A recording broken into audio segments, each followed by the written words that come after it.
ก่อนอื่นข้าพเจ้าแสดงความขอบใจต่อประธานของประชุม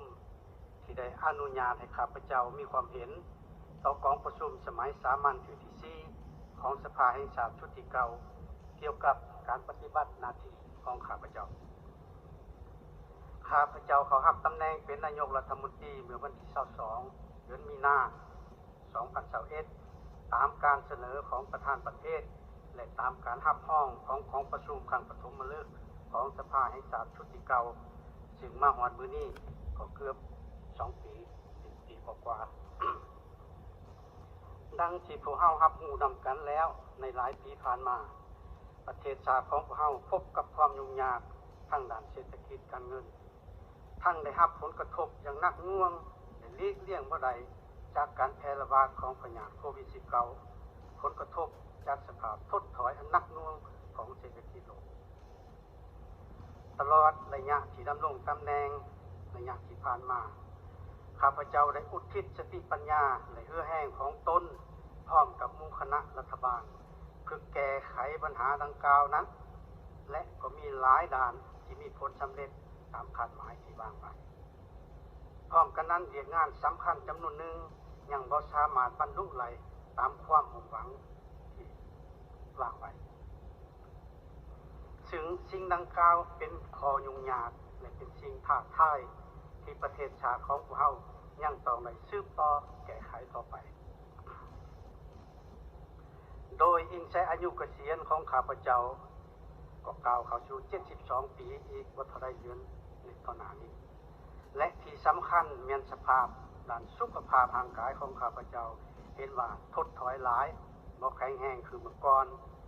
และรู้สึกว่าในสภาพที่บ้านเมืองกำลังพบความยุ่งยากคือซุมื้อนี้ข้าพเจ้าบ่สามารถแบกรับภาระหน้าที่อันหนักหน่วงต่อไปได้แล้วย้อนอย่างนั้นในวันที่15 ธันวาคม 2022ข้าพเจ้าจึงได้เขียนคำร้องเสนอถึงท่านประธานประเทศเพื่อขอให้เพิ่นพิจารณาอนุมัติให้ข้าพเจ้าได้รับนโยบายออกพักผ่อนรับเบี้ยบำนาญท่านประเทศได้ให้ความกรุณาและเห็นดีอนุญาตให้ข้าพเจ้าออกพักผ่อนรับเบี้ยบำนาญตามการเสนอบรรดาท่านที่มีเกียรติที่เคารพนับถือข้าพเจ้าเป็นลูกชาวไหหน้าเขตชนบทพ่อนี่บ่มีโอกาสเรียนหนังสือพอแต่อ่านออกเขียนได้เล็กๆน้อยๆแม่บ่รู้หนังสือเลยย้อนการปฏิวัติข้าพเจ้าจึงมีโอกาสได้เรียนหนังสืออยู่ทั้งภายในและต่างประเทศจนจบปริญญาเอก ย้อนความเอาใจใส่ของการนำภาครัฐข้าพเจ้าจึงได้รับมอบหมายให้ปฏิบัติหน้าที่สำคัญต่างๆในกองจักรของภาคในรัฐเป็นขั้นๆมา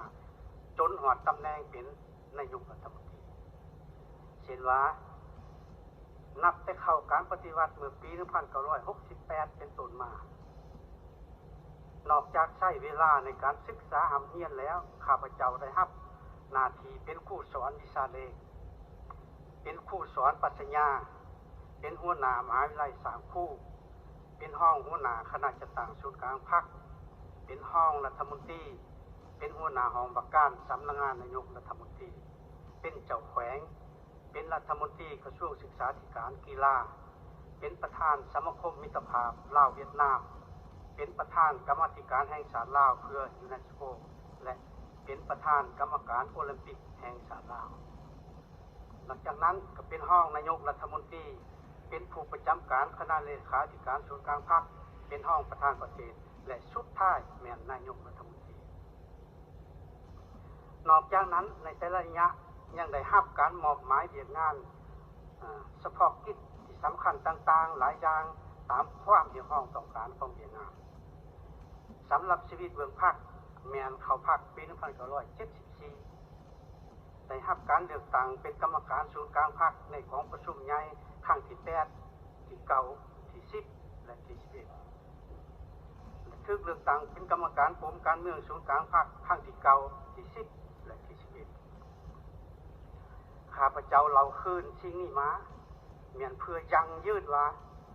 ย้อนบุญคุณของการปฏิบัติย้อน อนบุญคุณของการนำภาครัฐซึ่งมีประธานไกรสอนพรหมวิหารที่เขารพฮักเป็นผู้นำหน้าและย้อนบุญคุณของคณะเพื่อนร่วมงานแต่ละบอนแต่ละระยะได้เอาใจใส่ศึกษาอบรมก่อสร้างช่วยเหลือจึงเฮ็ดให้ข้าพเจ้าเดินทางมาฮอดจุดเป็นนายกรัฐมนตรีซึ่งเป็นหน้าที่ตำแหน่งที่สูงส่งและมีเกียรติที่สุดสำหรับข้าพเจ้าและครอบครัวตลอดระยะเวลา54ปีกว่าในชีวิตปฏิวัตินั้นข้าพเจ้ายังได้ปฏิบัติหน้าที่โดยความซื่อสัตย์บริสุทธิ์และบุกปืนฝึกฝนหล่อหลอมตนเองอีหลีบ่เคยเลือกเวียกเลือกงานบ่เคยแล่นนำหน้าที่ตำแหน่งพรรครัฐมอบหมายให้เฮ็ดหยังไปไสก็ปฏิบัติหมดส่วนหน้าที่ตำแหน่งแม่นมาตามภายหลังข้าพเจ้าได้ครอบครัววงศ์ตระกูลขอจดจำบุญคุณของการปฏิบัติ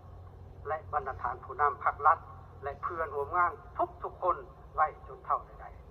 ๆส่วนลูกหลานของข้าพเจ้าก็ยังสืบต่อเฮ็ดหน้าที่รับใช้ชาติรับใช้ประชาชนข้าพเจ้าขอฝากฝังไว้นำพรรครัฐในการจัดตั้งทุกขั้นเพื่อช่วยศึกษาอบรมเข้าเจ้าให้เป็นคนดีของชาติสุดท้ายนี้ข้าพเจ้าเชื่อมั่นว่านายกรัฐมนตรีฐานใหม่จะนำพาคณะรัฐบาลนำเอาประเทศชาติที่แสนหักของพวกเราต่อไปและหวังยังยิ่งว่าสมาชิกสภาแห่งชาติและสมาชิกสภาท้องถิ่นจะให้การร่วมมือสนับสนุนฐานนายกรัฐมนตรีผู้ใหม่เฮ็ดรอดหน้าที่ที่มีเกียรติสง่างามของตนและในโอกาสส่งท้ายปีเก่าต้อนรับปีใหม่พ.ศ. 2023ที่จะมาถึงนี้ข้าพเจ้าขออวยชัยให้พรอันประเสริฐแก่บรรดาฐานผู้นำพรรครัฐสมาชิกสภาแห่งชาติตลอดบรรดาฐานแขกที่มีเกียรติทุกท่านจงมีสุขภาพเข้มแข็งมีผลสำเร็จไม่ใหญ่หลวงกว่าเก่าขอขอบใจ